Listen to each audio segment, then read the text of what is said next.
Mom, my wife, the kids, and my mother-in-law are moving in here. They're crammed into their apartment. It's no use complaining. We've already decided everything. No discussion. Ethan walked into my house that Tuesday like he always did without ringing the doorbell as if he owned the place. I was making coffee when he dropped that bombshell and it hit me like a ton of bricks. I'm 70 years old. I spent 40 of them working as a housekeeper to buy this house, and now my own son tells me that other people are going to live here without even asking if I agree.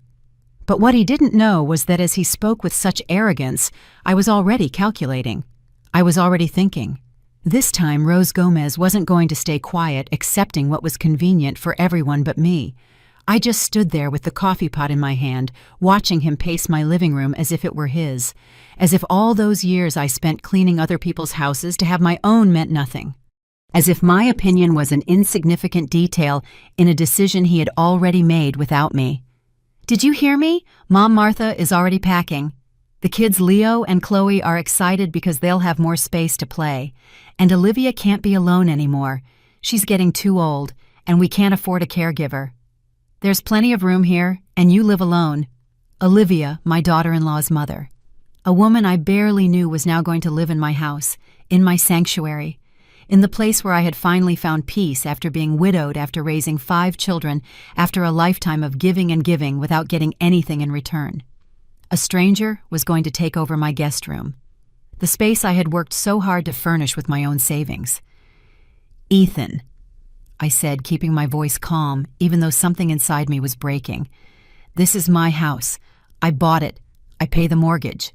He laughed. He laughed at me as if I'd said something funny. As if a woman my age had no right to an opinion about her own life. That laugh hurt more than any shout, more than any insult. It was a laugh of contempt of superiority from someone who thinks they can decide for others without consequences. "Oh, Mom, don't be so dramatic. It's temporary just until we find something bigger. Besides, having company will do you good. At your age, you shouldn't live alone. What if something happens to you and nobody finds out at my age?" There it was again, that phrase my children used when they wanted to manipulate me. As if turning 70 had made me incompetent. As if my life experience was worthless compared to the hasty decisions of a 40-year-old man who couldn't even provide a decent place for his own family. As if I hadn't proven for 7 decades that I knew how to take care of myself perfectly well. The truth is, I was better off living alone than when I was married. I could watch my favorite shows without anyone changing the channel. I could cook whatever I wanted. I could invite my friends over whenever I felt like it. I had learned to use a smartphone. I had my WhatsApp group with the neighborhood ladies I went for a walk in the park every morning. I didn't need anyone to take care of me. "When are you planning on bringing them?" I asked, and he didn't notice the different tone in my voice. He didn't realize I was no longer the same submissive woman from before. "This Saturday. Martha has everything ready. The kids will use your sewing room. You'll see you're going to love having them around. Olivia will stay in the guest room, and for now we'll sleep in the living room until we get settled." For now. What an obvious lie. I knew Martha well enough to know that once she set foot in here, she would never leave. I knew Ethan well enough to know that his temporary solutions became permanent burdens that I had to bear in silence. I had seen him do the same thing with his older sister when she needed a place to stay for a few days, and ended up living there for 2 years. My sewing room. That space I had turned into my personal sanctuary, where I had my sewing machine, my fabrics, my projects, where I took refuge when I needed peace. Now it was going to be the bedroom for 2 children who were not to blame for anything, but who were going to destroy my tranquility. As he continued to explain how he was going to rearrange my house, how they were going to distribute my spaces, how I was going to adapt to his new normal, I felt something deep move within me. It wasn't anger. It wasn't sadness. It was something more powerful. Determination. A strength I hadn't felt in years when I thought I had lost with age. I had been the mother who always said yes, the one who sacrificed for everyone, the one who put others' needs before her own, the one who worked double shifts so her children could get an education, the one who went years without buying new clothes so she could save up and buy this house. But at 70 years old in my own house with my own rules, I was no longer going to be that woman. "Okay, Ethan," I finally said, and I saw him relax, thinking he had won. "Bring them on Saturday." He smiled, satisfied, gave me a kiss on the forehead, as if I were a good little girl who had obeyed and left leaving a trail of that cheap cologne he always wore. He left thinking he had solved his problems at my expense, as he had always done. He left believing that his mother was the same woman as always, the one who never complained, the one who always found a way to make things work. But he didn't know that Rose Gomez already had other plans. He didn't know that while he was celebrating his victory, I was already mapping out my strategy.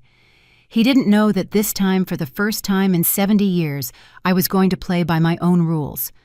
He didn't know he had awakened something in me that had been dormant for far too long. I picked up my phone and dialed the number of Sharon, my friend from the walking group. I needed to talk to someone who would understand, who knew what it meant to fight for your own space after giving everything for others for so long. Sharon, it's Rose. Can you come over early tomorrow? I need to talk to you about something very important. I didn't sleep that night. I stayed awake thinking about every detail, every move I had to make. Ethan thought he knew me, that he knew exactly how I would react. He thought I was the same submissive woman as always, the one who accepted everything without protest. But he was in for the surprise of his life. This time, Rose Gomez was going to show them what she was made of. The next day, I woke up at 5:30 in the morning, like every day since I retired. Unlike what Ethan thinks, my life isn't boring or empty. I have a routine that I like, that gives me peace, that I built for myself after decades of living for others. First, I check my phone. I have messages in the Neighborhood Friends WhatsApp group where Sharon, Tina, and other ladies share good mornings recipes and neighborhood gossip. I also have notifications from Facebook where I see photos of my grandchildren who live far away, the ones who actually value me and send me videos telling me they love me. I got up, showered, and put on my pink tracksuit, the one I bought last month when I went shopping with Sharon. I put on a little makeup, just like my granddaughter taught me over a video call. I like to look good to feel good about myself. At 70, I've learned that taking care of yourself isn't vanity, it's self-respect. I made my breakfast oatmeal with fruit black coffee and my bone health vitamin. I put on my favorite music, those James Taylor songs that take me back to when I was young. I ate peacefully at my table, looking out the window at the little garden I have in the backyard. It's not much, but it's mine. At 7, Sharon arrived, ringing the doorbell. She actually respects my house, not like some people who walk in like it's conquered territory. My friend is 68, a widow like me, and has lived alone in her apartment for 5 years. We met in the park's walking group and have been inseparable ever since. What happened, Rose? You sounded so worried yesterday. I told her everything as I poured coffee. I explained how Ethan had arrived with his decision already made, how he had treated me as if I were a child with no right to an opinion about my own life. Sharon listened with the kind of attention only true friends give those who have lived through similar situations. And what did you say to him? That it was fine, that he should bring them on Saturday. Sharon looked at me surprised. She expected me to tell her about a fight, about yelling, about tears. But I'm not that woman who explodes emotionally anymore. I've learned there are smarter ways to handle things. Rose, are you sure you know what Martha is like? Once she settles in here, she'll never leave. And with Olivia and the kids, your house will turn into chaos. Exactly. Sharon understood the situation better than my own son. She knew what it cost to maintain a home, what it meant to have privacy, how important it was to have your own space after a lifetime of serving others. That's why I have to act fast, I told her. And I saw her eyes light up with curiosity. I explained my plan to her. It wasn't something I'd improvised. It was something I had been considering for months, ever since Ethan started dropping hints about how big my house was for just one person. Ever since Martha started making comments about how nice it would be to live in a house instead of an apartment. Rose, are you serious? Are you really going to do that? Sharon, I'm 70 years old. I've worked my whole life to have something of my own. I'm not going to let anyone, not even my son, take away the peace it cost me so much to achieve. My friend smiled. That smile of complicity that only happens between women who have learned to value themselves after years of prioritizing others. That smile of someone who understands that at a certain age, you don't have time to please people who don't value you. What do you need me to do? That question confirmed why Sharon was my best friend. She didn't judge me. She didn't tell me I was overreacting. She didn't ask me to think about Ethan's feelings. She simply offered to help. That's how true friendships between mature women are. They support each other without asking too many questions. For now, I just need you to come with me to a few places this week. And if anyone asks, you don't know anything. We had a quiet breakfast while planning the details. Sharon told me her daughter had tried something similar last year, suggesting she move into a smaller house to make it easier to care for her, as if she needed to be cared for, as if they weren't the ones constantly needing financial help. It's incredible how our own children sometimes treat us worse than strangers, she said as we washed the cups. As if giving birth to them gives them the right to decide for us for the rest of our lives. Exactly. That was the reality that many women our age lived in silence. Adult children who made decisions for their mothers without consulting them, who treated them like burdens or available resources to solve their problems, who used motherly love and guilt as tools of manipulation. After breakfast, we went to the park for our daily walk. Our group met at 9 a.m. 8 ladies between 60 and 75 who had discovered the pleasure of exercising and socializing without anyone telling us what to do. Good morning. Rose, how are you this morning? Chloe Fagundes asked me, a 73-year-old woman who had been widowed 2 years ago and radiated incredible energy. Great, Chloe. Ready to walk and enjoy this beautiful day. As we walked along the park trail listening to the other ladies chat about their grandkids, their favorite soap operas, and their weekend plans, I realized how much I would miss this if Ethan got his way. A house full of people meant not being able to go out when I wanted, having to be attentive to others, losing my freedom. During the walk, Tina Chavez told us that her son had suggested she sell her car because she's too old to drive. We were all outraged. Tina drives perfectly. All her papers are in order, and she's more careful than many young people. They just don't understand that we are still people with our own lives, said Tilia Farias, a 65-year-old woman who worked part-time at a boutique. They think turning 60 is synonymous with incompetence. We all nodded. It was a theme that united us, the struggle to maintain our autonomy in a society that constantly tried to take it away. The struggle to prove that being older didn't mean being useless or dependent. After the walk, Sharon and I went to the mall. I needed to buy a few things and also wanted to browse some of my favorite stores. We had lunch at a nice restaurant, took selfies that I uploaded to Facebook, and each bought a new blouse. You know what, Rose? I think your decision is the right one. At our age, we don't have time to live to please others. She was right. At 70, I couldn't afford to waste what was left of my life being unhappy, just to please people who didn't appreciate my sacrifices. I had given enough. I had been the devoted mother, the submissive wife, the responsible employee. Now it was time to be Rose. That afternoon, when I returned home, I sat in my living room and looked at every corner. My television where I watched my favorite shows, my couch where I read peacefully, my table where I ate breakfast looking at the garden.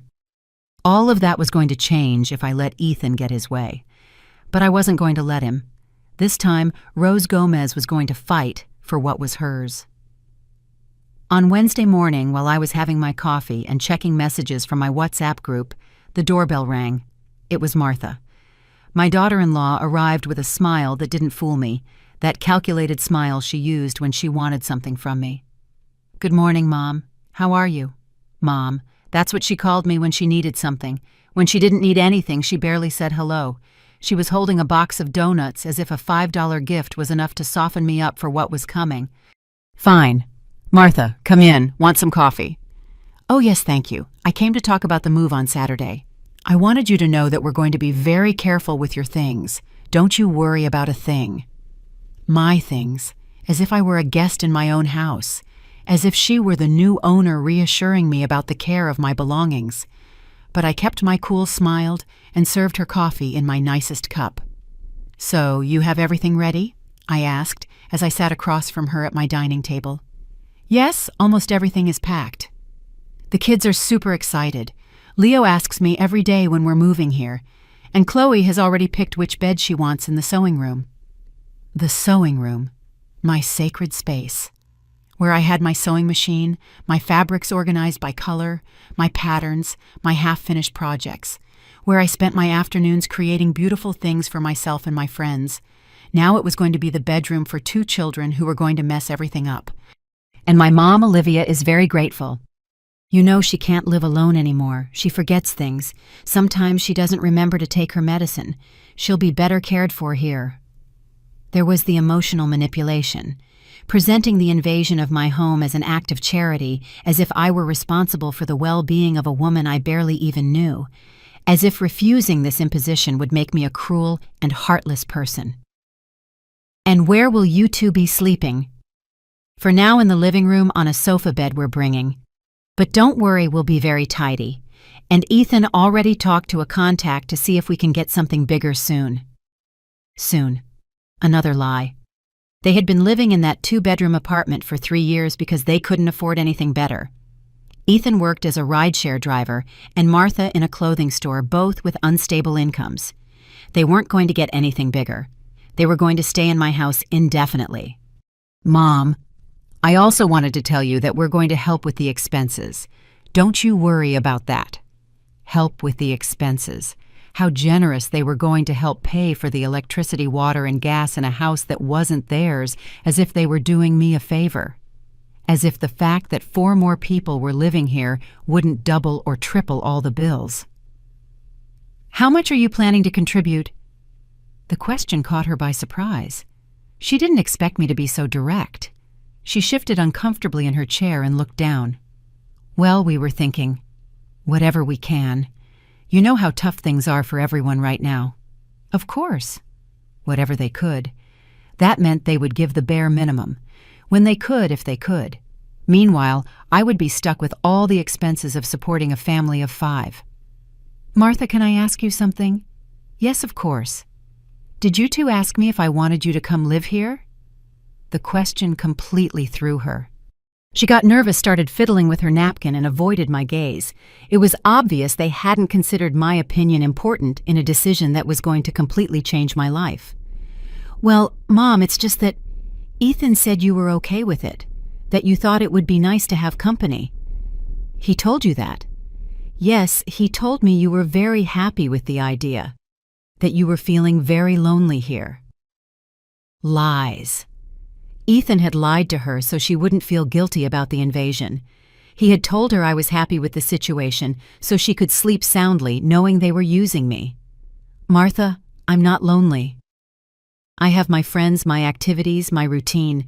This house isn't too big for me. It's perfect for me. I saw her face change. For the first time since she arrived, her confidence crumbled. She realized that maybe things weren't as Ethan had told her.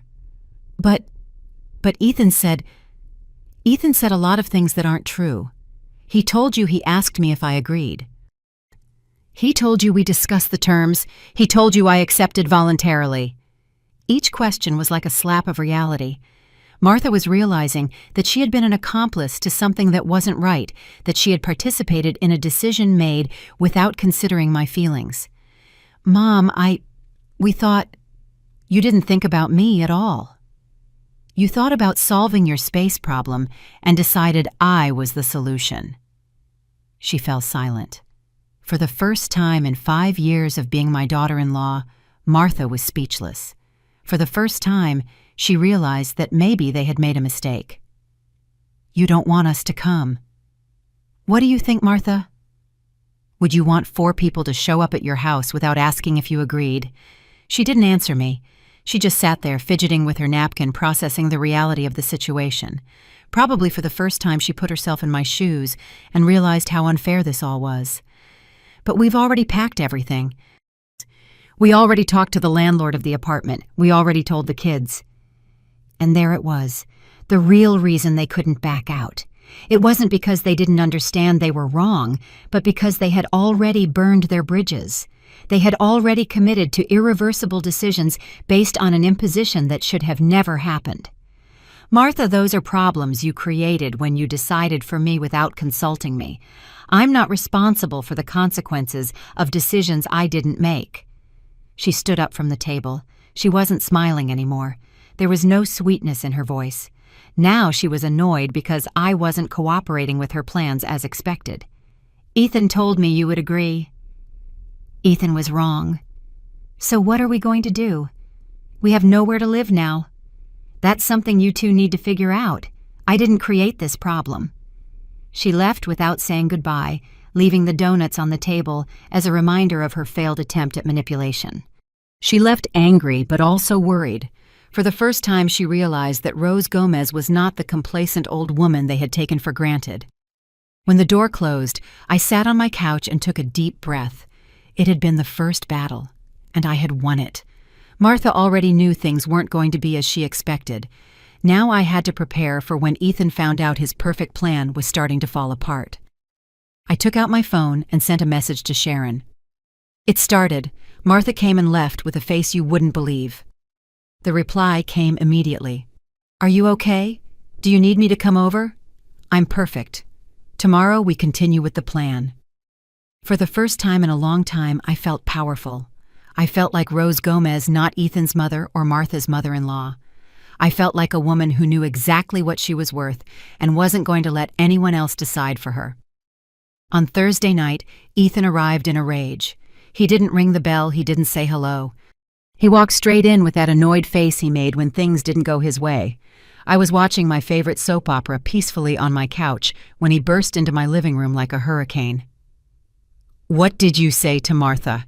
His tone was aggressive, demanding. It wasn't the voice of a concerned son. It was the voice of a man accustomed to the women in his life obeying without question. But I wasn't the old Rose anymore. I told her the truth, that you never asked me if I agreed to you moving in here. "Oh, Mom, are you seriously going to be difficult now?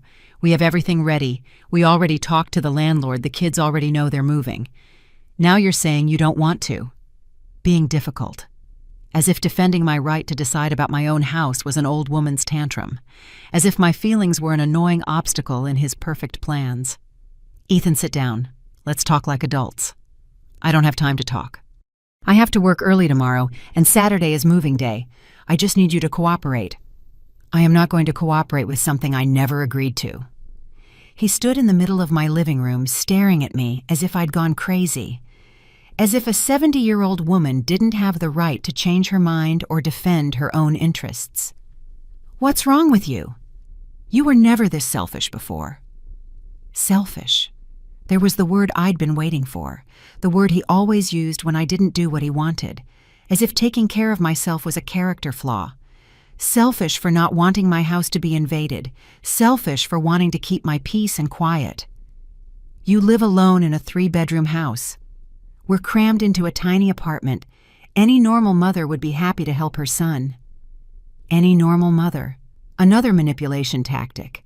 As if there were a manual for what a mother should do, and I was failing to meet my obligations. As if being a mother meant sacrificing my well-being until the day I died.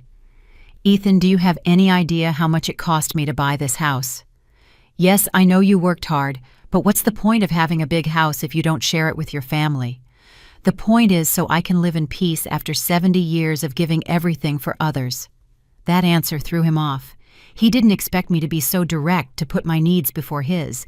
He expected tears begging guilt. He didn't expect determination. "Mom, we are your family. Family is supposed to help each other. When was the last time you helped me, Ethan?" The question left him speechless. He just stood there searching his memory for any recent time he had done something for me without me asking. He couldn't find one because it didn't exist. I come to see you often." "You come when you need something. When you have money problems, when you need me to babysit the kids, when you want me to cook for some party. When was the last time you came just to see how I was doing?" He didn't answer because he knew I was right. Our visits always had an agenda. There was always something he needed from me. "Besides," I continued, "if we were really family like you say, you would have asked for my opinion before making this decision. But I thought you would agree. You've always been there for us." "Exactly. I've always been there. I've always said yes. I've always put your needs before mine. Don't you think it's time someone thought about Rose Gomez?" He saw something different in my eyes, something he hadn't seen before, a firmness he didn't expect to find, a Rose who could no longer be manipulated with guilt or emotional blackmail. "But Mom, what are we going to do? We don't have the apartment anymore." "That's your problem. I didn't make that decision. You can't be so cruel." Cruel. Another word loaded with manipulation, as if defending myself was cruelty, as if setting boundaries was malicious. "You know what's cruel, Ethan? Showing up at your mother's house and telling her that other people are going to live there without asking if she agrees. That's cruel." He finally sat on the sofa, but not to talk. He sat down because he needed to think about how to solve the problem he himself had created. "Martha is crying. The kids have already packed their toys. Olivia already sold some of her furniture." Every sentence was an attempt to make me feel guilty. Every detail was emotional pressure to make me give in. But it didn't work on me anymore. "All of that happened because you made decisions based on something you never confirmed with me. You're seriously not going to let us come? You are not coming." The answer was sharp, final. There was no room for negotiation, no space for pleading. For the first time in my life, I had set a firm boundary with my son. He stood up, angry, pacing the living room like a caged animal, running his hands through his hair.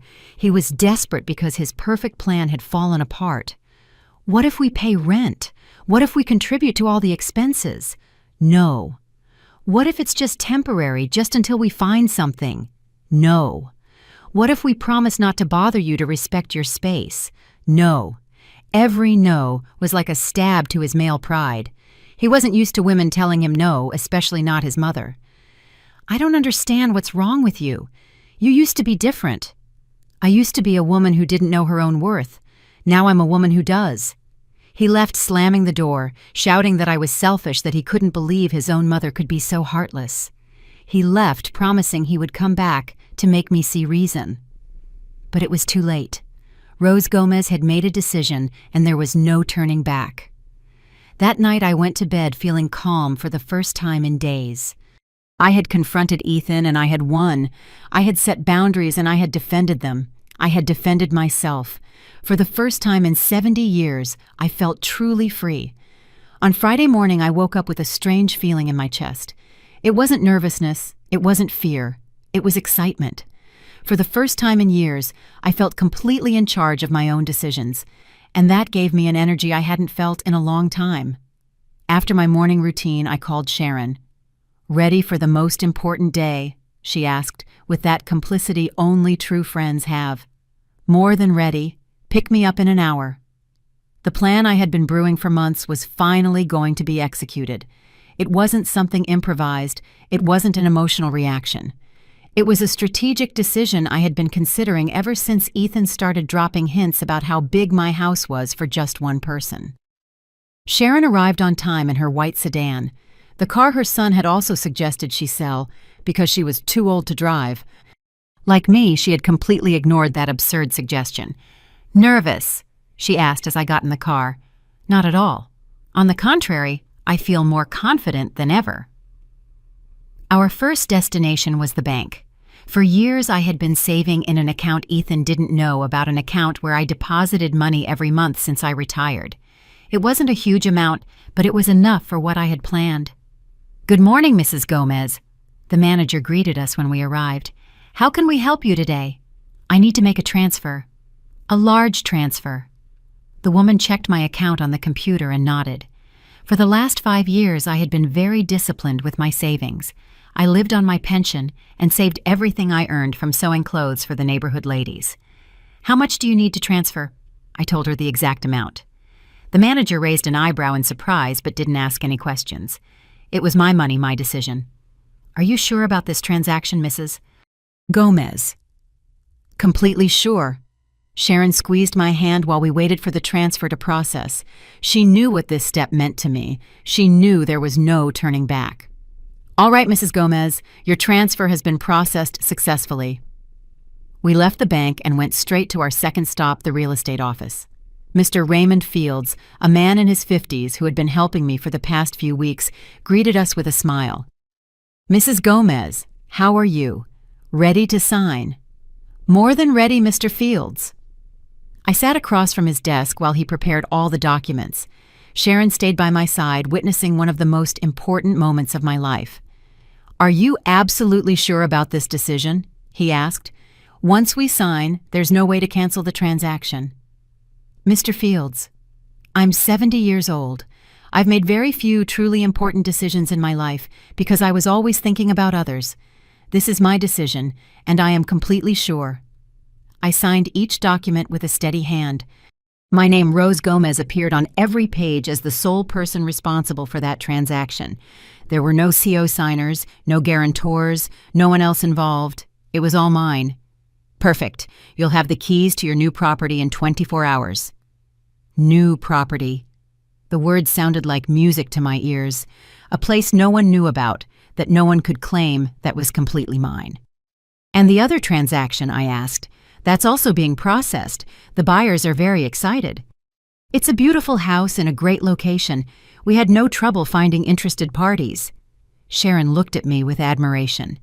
She knew how difficult it had been to make this decision, how brave it was to do something like this at 70. We left the real estate office and went to a nice restaurant downtown for lunch. I needed to celebrate. I needed to feel like I was doing something special for myself. Rose, how do you feel? I feel free. Sharon, for the first time in my life, I feel completely free. And while we ate, we went over every detail of the plan. Everything was calculated, everything was planned. There was no room for improvisation or turning back. What if Ethan gets really aggressive when he finds out? Let him get as aggressive as he wants. It's not my problem anymore. That answer surprised even me. For years, I had lived worrying about my children's reactions, trying to avoid conflict, sacrificing my own peace to maintain family harmony. But not anymore. When are you going to tell them? Tomorrow, when they show up with all their stuff. Sharon smiled. She knew it was going to be a memorable moment. A moment when Rose Gomez would finally show them what she was made of. After lunch, we went to my house so I could pack a few important things. Not much, just the essentials. The clothes I liked best, my documents, some photos of my grandchildren, my jewelry, my sewing machine. Aren't you sad to leave this house? Sharon asked as I folded my favorite dresses. This house was my dream for 40 years. But now that I have it, I realize the dream wasn't the house. The dream was having a place of my own where no one could decide for me. Exactly. The house had been the symbol of my independence, but it wasn't independence itself. Independence was the ability to decide to choose to say no when necessary. As I was packing, my phone rang. It was Ethan. Mom, we need to talk. We already talked yesterday. No, we need to talk seriously. Come over here or I'm going over there. There's nothing more to talk about, Ethan. Mom, please. The kids are crying. Martha didn't sleep all night. Olivia already sold her furniture. You can't do this to us. Do this to them. As if I were the one responsible for the problem they had created with their unilateral decisions. Ethan, what you do with your lives is not my responsibility. You're my mother. Mothers are supposed to help their children. And I did for 45 years. I've done my part. I hung up the phone. There was no point in continuing a conversation that was just going in circles. Ethan still thought he could manipulate me with guilt, but that Rose no longer existed. Sharon helped me carry the boxes to her car. There weren't many things, but they were the important ones. The rest would stay with the house. Where are we going to keep these? At your place, if you don't mind, just for tonight. Of course I don't mind. I love being part of your revolution. Revolution. What a perfect word. Because that's exactly what I was doing, revolutionizing my own life. That night I had dinner at Sharon's house. We cooked together, watched a movie, talked about our plans for the coming weeks. For the first time in a long time, I wasn't worried about what others needed from me. Tomorrow is going to be a very interesting day, Sharon told me before I went to sleep. Tomorrow is going to be the first day of the rest of my life. And she was right. Tomorrow, Rose Gomez would be born again. Saturday arrived with a brilliant sun that seemed to light the way to my new life. I got up early, got ready with special care, and returned to my house to await the show that was about to begin. At 9 in the morning, the first moving truck arrived. Ethan was driving, followed by Martha in her car with the kids and Olivia. Behind them was another vehicle with more relatives who had come to help with the move. I saw them get out with the energy of someone who is sure everything will go according to plan. Ethan directed the movers as if he were the owner of the house. Martha organized the boxes. By priority, the children ran excitedly towards the door. I went out to greet them with a calm that surprised even me. There were no nerves, no doubts, just a deep tranquility of someone who knows exactly what they are going to do. "Good morning," I said from the entrance of the house. "Good morning, Mom. We're here." "The guys are going to start unloading. Can you open the door wide so everything can fit?" "That won't be necessary, Ethan." He stopped in his tracks. The movers stood waiting for instructions. Martha looked up from the boxes she was organizing. "What do you mean it won't be necessary? You're not bringing anything into this house." The silence that followed was deafening. Everyone froze, processing what I had just said. It was as if I had detonated a bomb in the middle of their perfectly planned operation. "Mom, what are you talking about? The truck is here. We brought all our things. And you're going to take all your things back." Ethan approached me with that face he made when he thought he could intimidate me, but I wasn't the same woman anymore. "Are you crazy? Do you know how much the truck cost us? Do you know everything we had to do to organize this? That's not my problem, Ethan. I never asked you to organize anything." Martha approached with the children holding her hands. Leo and Chloe looked at me confused, not understanding why Grandma wouldn't let them into what was supposed to be their new house. "Mom, what's going on? The kids want to see their rooms." "There are no rooms for you here, Martha." Olivia, who had remained silent in the car until that moment, got out leaning on her cane. She was a 75-year-old woman, thin and frail, who obviously had no idea what was happening. "Where is my room?" she asked in a weak voice. "There is no room for you here, ma'am." I answered respectfully but firmly. It was as if I had slapped the entire family. Ethan turned red with anger. Martha started to cry. The children clung to their mother, scared. "Mom, you can't do this to us. We have nowhere else to live." "That is a problem you created when you made decisions without consulting me." "But we're your family." "A family that doesn't respect me isn't a family. It's people who use me." The movers were still standing by the truck waiting for orders. The situation was becoming uncomfortable for everyone present. "Sir," one of the movers asked Ethan, "do we unload the things or not?" "Of course you unload them. She's my mother. She'll get over her tantrum." "I'm not getting over anything," I said, addressing the workers directly. "This is my house. I pay the mortgage, and I decide who comes in. You are not unloading anything." One of the movers, an older man who had obviously seen similar family situations, nodded in understanding. "We're sorry, sir, but if the lady says it's her house and she doesn't want us to unload, there's nothing we can do." Ethan completely lost control. He started shouting that I was crazy, that he couldn't believe his own mother was so cruel that he was going to prove I wasn't in my right mind. "I'm going to talk to a lawyer. I'm going to prove you're senile and can't make decisions." "Perfect, Ethan, do that. In the meantime, get your truck out of my driveway." Martha approached me, her eyes full of tears, holding Chloe, who had started to cry. "Mom, please think about the children. It's not their fault." "Where are we going to sleep tonight?" It was the last attempt at emotional manipulation, using the children as a shield, as if I were responsible for their parents' irresponsible decisions. The children aren't to blame, but neither am I. Their parents should have thought about them before making decisions without a plan B. "You can't be so heartless," Ethan shouted. "Heartless, you know what's heartless, Ethan. Showing up at your mother's house and telling her other people are going to live there without asking if she agrees. That's heartless." The argument was attracting the neighbors' attention. Mrs. Carmen from next door had come out to water her plants, but she was obviously listening to everything. Mr. Julio was peeking through his window, not hiding his curiosity at all. "Mom, please let's talk inside. You're making a scene." "There's nothing to talk about inside, because you are not coming in." Just then, Sharon arrived in her car. She had planned to come to give me moral support during this difficult moment. She got out and walked towards us with that dignity that characterized women of our generation. "Good morning, Rose. Is everything all right?" "Everything is perfectly fine, Sharon. They were just leaving." Ethan looked at her with contempt. He had always thought my friends put strange ideas in my head, as if I weren't capable of thinking for myself. "You're also to blame for this," he said to Sharon. "You probably put these crazy ideas in her head." "Young man," Sharon replied with impressive calm, "your mother doesn't need anyone to put ideas in her head. She is an intelligent woman who knows perfectly well what she's doing." "This isn't over," Ethan shouted as he led his family back to the cars. "I'll be back with a lawyer. I'll prove you're not in your right mind." "When you come back with your lawyer," I shouted as he walked away, "make sure you also bring the documents that prove this house is yours, because I have all of mine."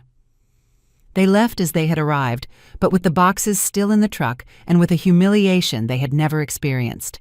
They left knowing that Rose Gomez was no longer the woman they thought they knew. When the last car disappeared around the corner, Sharon hugged me. "How do you feel?" "I feel free, Sharon. For the first time in 70 years, I feel completely free." And it was true. I had stood up to my family. I had set boundaries. I had defended my rights. I had shown that Rose Gomez was much stronger than everyone thought. But this was only the beginning.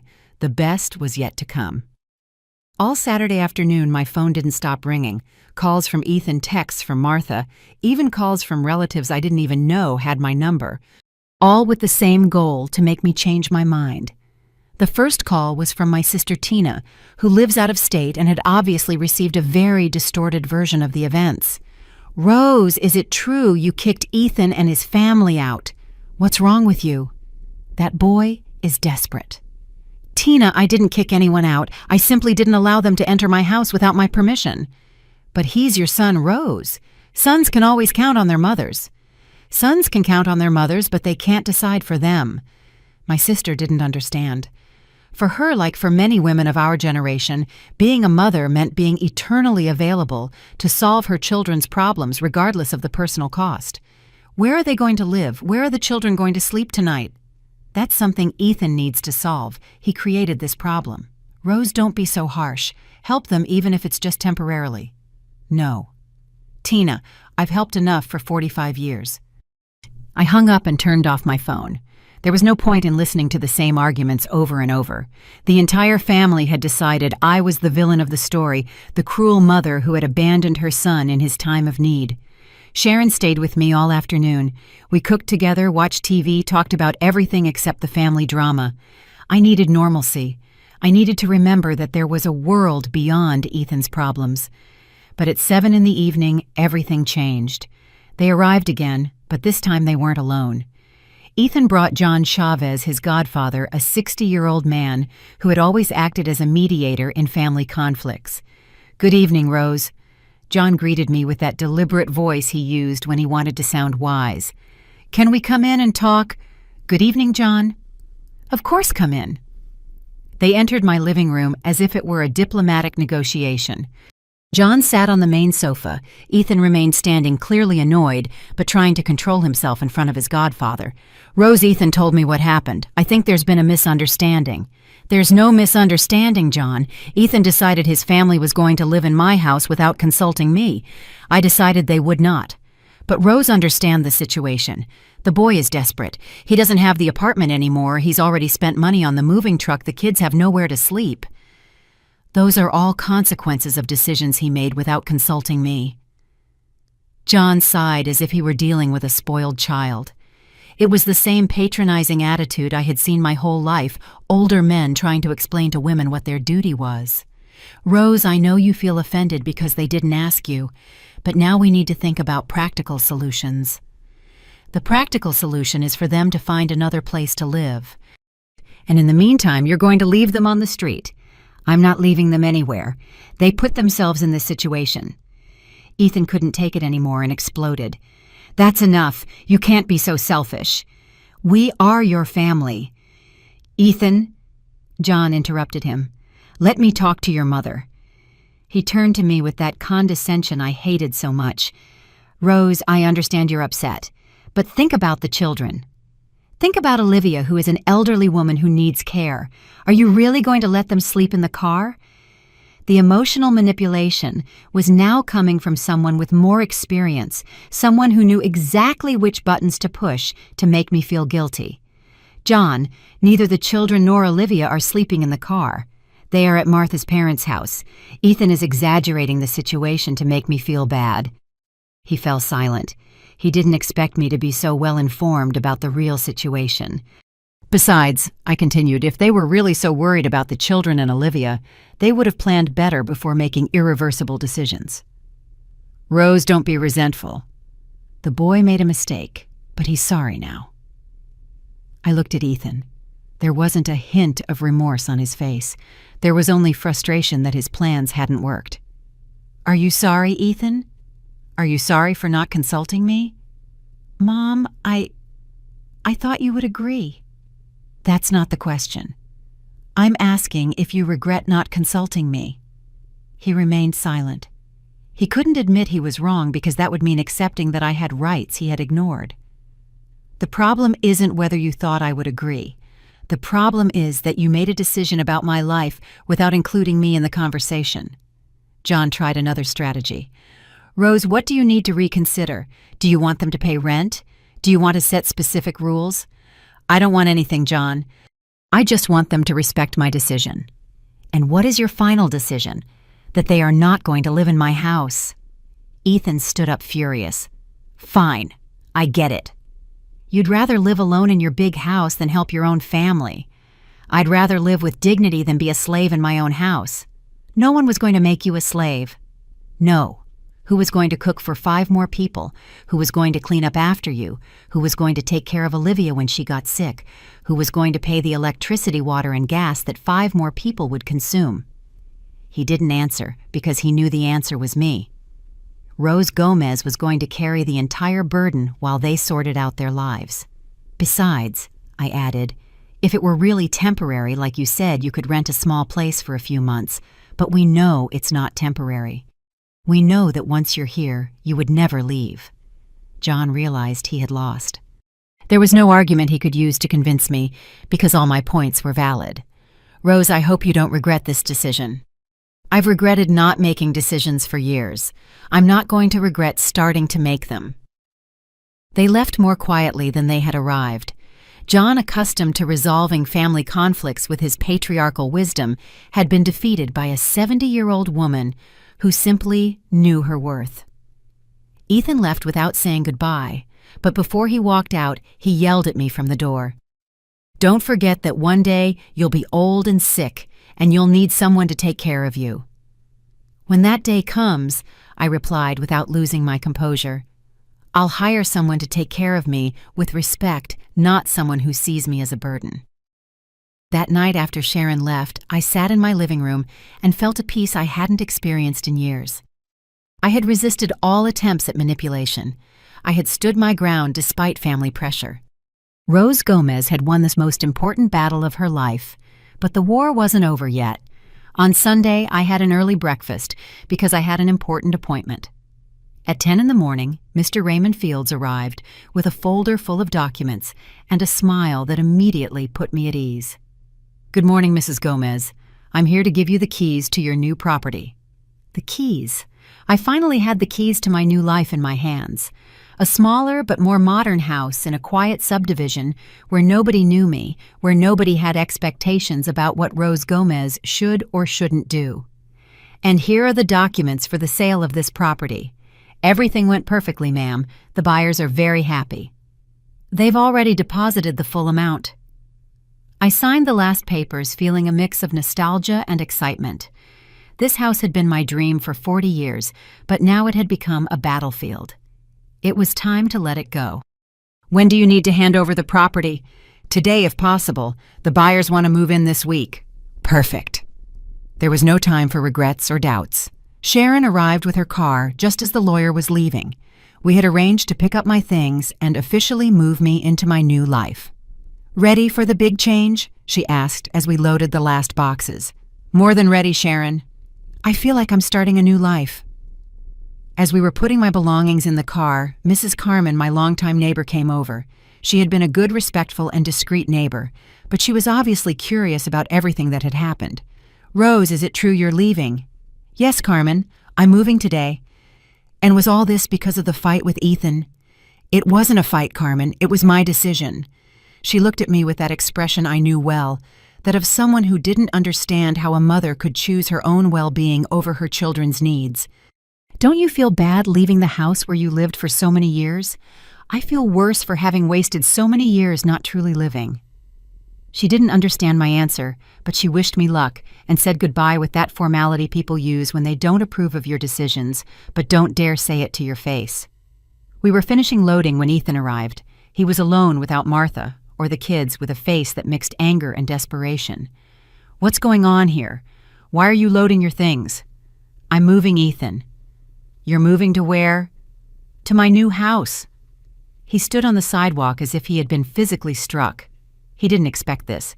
He expected that after a few days of my tantrum, I would give in and open the doors of my house to them. You bought another house with what money? With my money, Ethan. The money I saved for years. And this house, I sold it. The impact was immediate. He turned pale, started to tremble, and had to lean on the car to keep from falling. You sold the house. You sold our house. I sold my house, Ethan. It was never ours. But it was the family house. It was where we were going to raise the grandkids. It was our inheritance. There was the truth. He didn't care about my well-being. He wasn't worried about my happiness. He was hurt about losing the inheritance he had already taken for granted. Your inheritance is the education I gave you, the values I taught you, the opportunities I gave you to become a man. I bought this house for myself. Mom, you can't do this. Undo the sale. Talk to the buyers. It's already done, Ethan. The documents are signed.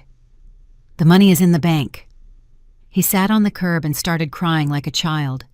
He wasn't crying for me. He wasn't crying for our relationship. He was crying for the money he had lost for the house he was no longer going to inherit. Where are we going to live? Where are my children going to sleep? That's something you have to figure out like any other adult man. Sharon finished closing the trunk and gave me a sign that it was time to go. There was nothing more to do here. Ethan, I'm leaving. I hope one day you understand that what I did wasn't to hurt you but to respect myself. You can't just leave like this. I'm your son. Precisely because you are my son, I hope you'll one day learn to value the women in your life instead of using them. I got into Sharon's car without looking back. In the side mirror, I saw Ethan running after the car, shouting for me to come back to talk, that I couldn't do this to him. But it was already done. Rose Gomez had closed a chapter of her life and was opening a completely new one. How do you feel? Sharon asked me as we drove towards my new house. I feel reborn. The new house was perfect, smaller than the old one, but with everything I needed. 2 bedrooms, one for me and one for guests I actually wanted to have. A cozy living room, a modern kitchen, a small but nice garden. It's beautiful, Rose. You're going to be very happy here. She was right. For the first time in my life, I had a space that was completely mine, with no strings attached, no obligations to anyone else. That afternoon, as I was arranging my things in my new home, the phone rang. It was a number I didn't recognize. Mrs. Rose Gomez. Yes, this is she. This is attorney Hector Torres. I represent your son, Ethan Gomez. My client wants to contest the sale of the property on Maple Street. So Ethan had followed through on his threat. He had hired a lawyer to try to take away my right to sell my own house. Counselor, that property was mine. I have all the documents to prove it. I understand, ma'am. Perhaps we could meet to discuss a possible solution. There is nothing to discuss. Counselor, I exercised my legal right to sell a property that was entirely mine. Ma'am, my client alleges that the sale was made in a state of emotional distress and without considering family rights. I couldn't help but laugh. Ethan was trying to prove I was crazy or that the family had rights to my property. Counselor, I am 70 years old. I do not have dementia. I have all my mental faculties, and the property was in my name alone. Your client has no legal claim to that house. Would you be willing to meet with me to discuss compensation? There is nothing to discuss. Good day. I hung up and sat on my new sofa to reflect on everything that had happened. Ethan wasn't going to give up easily. He would keep pushing, threatening, trying to make me feel guilty. But I didn't care anymore. Rose Gomez had made the most important decision of her life, and there was no going back. 3 months after moving into my new house, my life had completely changed. I woke up every morning without the weight of others' expectations, without the pressure of having to please anyone else. My morning routine was still the same. A quiet breakfast, looking at my little garden, checking messages in the WhatsApp group with my friends. But now, everything had a different flavor. It was the taste of true freedom. Sharon came to visit me every Tuesday and Thursday. We had formed a sisterhood of mature women who supported each other. I had also met my new neighbors, Chloe Fagundes, a 72-year-old widow who taught knitting classes, and Olivia Chavez, a 68-year-old woman who had opened a small baking business from her home. "You know what I love most about living here," I told Sharon as we had coffee in my new kitchen. That nobody knows me as Ethan's mom or Martha's mother-in-law. Here I'm simply Rose Gomez. My new identity had blossomed in ways I hadn't expected. I had enrolled in a painting workshop at the community center. I had rediscovered my passion for sewing. But now, creating things for myself, I had learned to use my smartphone better, and had even opened an Instagram account where I posted photos of my projects. The money from the sale of my old house had allowed me not only to buy the new property, but also to have a financial cushion that gave me peace of mind.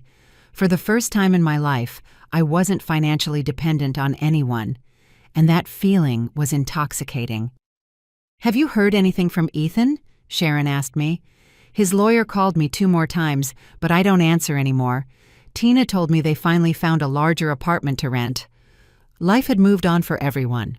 Ethan had had to face the consequences of his rash decisions, but he had finally solved his housing situation without needing to invade his mother's house. "Don't you miss them?" It was a question I often asked myself. Did I miss my family? Did I miss the noise of the children, the conversations at the table, the feeling of being needed? I miss the idea I had of them. I answered after thinking about it. I miss the illusion that they valued me, but I don't miss feeling used. That was the most honest truth I could give.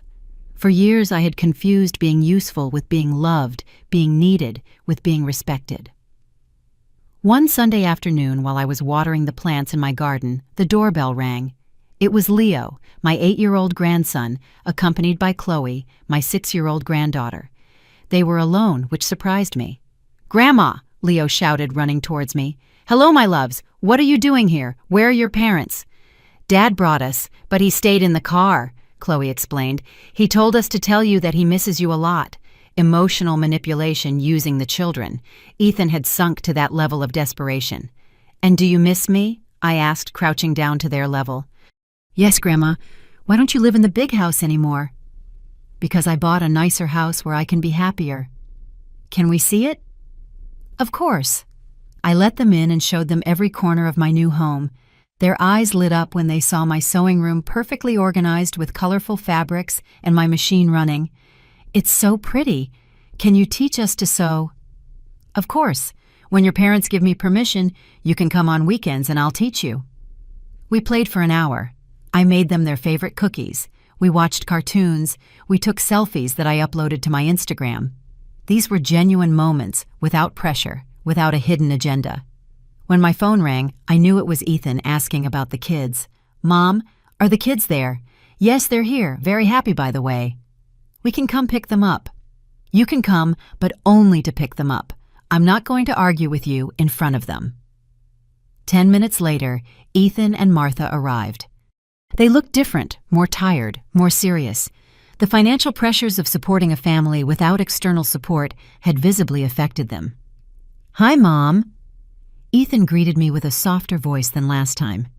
"Hello, Ethan." The children were very well behaved. Martha barely greeted me. She was still resentful about everything that had happened, probably blaming me for the difficulties they had faced. "Mom, can we talk for a moment? I already told you I won't discuss anything in front of the children. It's not to argue. I want to apologize." I definitely didn't see that coming. Ethan, my proud and stubborn son, was apologizing. "Kids, go play in the garden for a moment." When they left, Ethan sat on my new sofa and took a deep breath. Mom, these past few months have been very difficult. Not just because of the money, but because I realized that I never asked you what you wanted. And now you understand.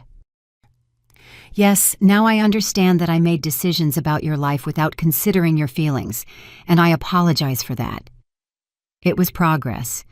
It wasn't a full apology because he didn't mention the respect, the manipulation, or the legal threats, but it was a first step. And what do you expect from me, Ethan? I don't expect anything, Mom. I just wanted you to know that I was wrong. Martha remained silent, but I saw something in her eyes that could have been understanding. Maybe she too had realized that mothers were not unlimited resources for solving other people's problems. Ethan, I'm not your enemy. I never was. But I will no longer be the woman who says yes to everything without being asked how I feel about it. I understand. Do you really understand? Or are you just telling me what you think I want to hear? He thought before answering. That gave me hope. For the first time, he was truly reflecting on my words. I think I understand. And I think I'm scared to admit that my mom has a right to live her own life. It was the most honest statement I had heard from him in years. The children can come visit me whenever they want. They can stay on weekends if you need time for yourselves, but they will come as beloved guests, not as my obligation. Really, but on one condition, that you respect me the way you would respect anyone else who is helping you. He nodded with a humility I hadn't seen in him since he was a child. When they left, I stayed in my living room looking at the photos I had taken with my grandchildren. They were beautiful, innocent, full of life. It wasn't their fault their parents made the decisions they did. But now the relationship was going to be on my terms. I would no longer be the grandma who said yes to everything for fear of losing her grandchildren's affection. I would be the grandma who loved them enough to teach them that older women also deserve respect. That night before sleeping, I looked at myself in the mirror of my new bedroom. I saw a 70-year-old woman who had learned to value herself. I saw Rose Gomez whole free, the master of her own decisions. I got into bed knowing that the next day I would wake up in my house with my schedule, with my plans, with my life. Finally, after so many years, I was the one deciding who to take care of. And the first person I had decided to take care of was myself.